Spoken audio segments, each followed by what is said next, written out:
So after dropping off the carcasses and waiting 2 weeks, I came back to the site. When I came to one of the first sites and walked out to it, the carcass was completely gone.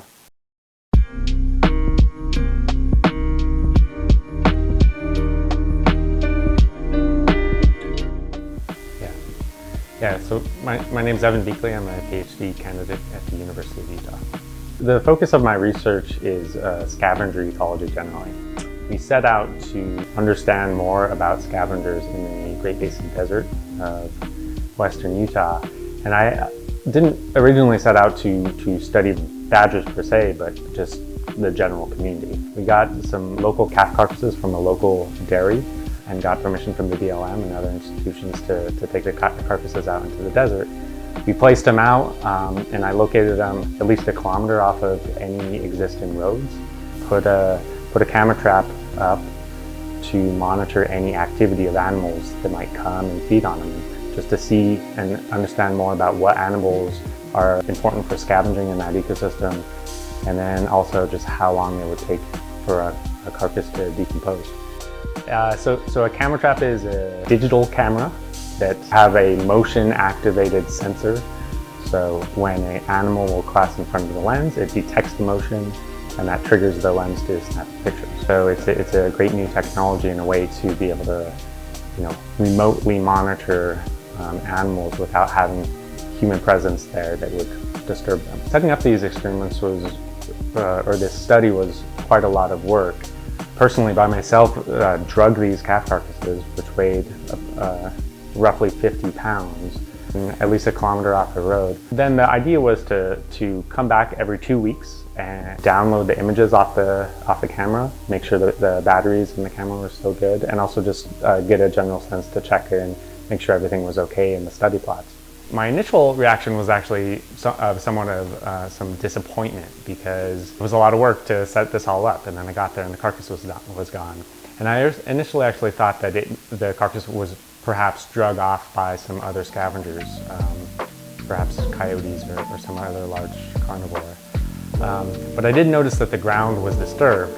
I really didn't think that it could have been buried. I went back to the camera and I had my laptop in the field with me, so I was able to download the camera traps and then flick through the photos. As I was sitting there in the field, my disappointment turned really to excitement at seeing this pretty impressive feat that this badger did. The badger at this site, after we reviewed the photos, it became evident that it was a solitary badger. We could tell that it was an individual badger by its fur patterns.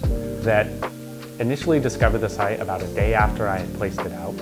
It then disappeared. There's only one photograph of the badger coming to the site, and then it left.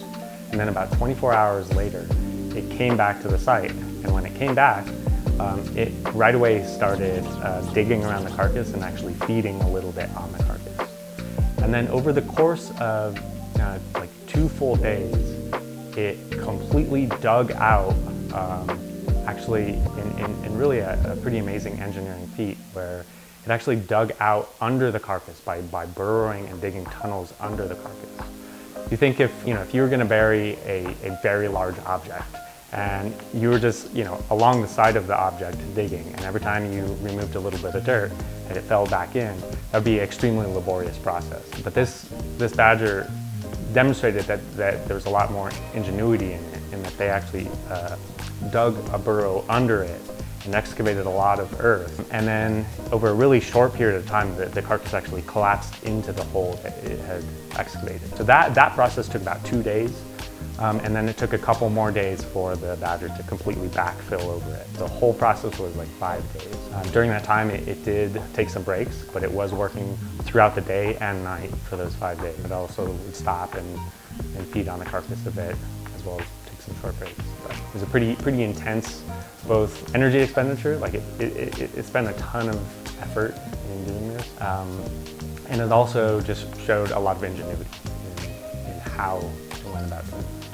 So after about 5 days, when the process of burying the carcass was complete, the badger also built a den alongside of the carcass where it continue to live for the next 40 plus days. So I think the badgers, by burying the carcass, achieved really two big things. One of which was like competitive exclusion, right? So they're able to totally monopolize the carcass from any other scavengers by putting it underground where it was inaccessible.